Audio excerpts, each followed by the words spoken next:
এটা I think lettuce cheese cake. আমি মাঝে মাঝে এরকম কেক নিয়ে আসি কোনো কারণ ছাড়া। এটা হচ্ছে চিজ কেক অ্যান্ড এটা হচ্ছে ক্যারামেল কেক।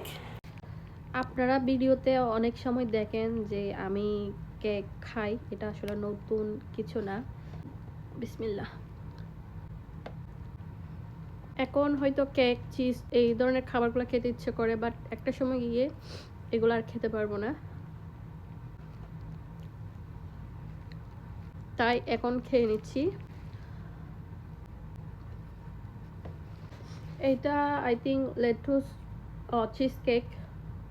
আমার চিজ কেকটা এক্সটেন্ড করছে, হাত থেকে পড়ে গেছিল।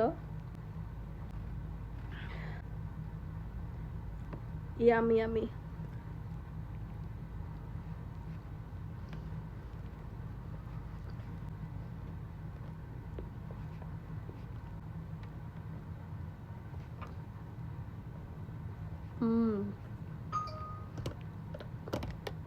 দুইটাই বেস্ট ছিল।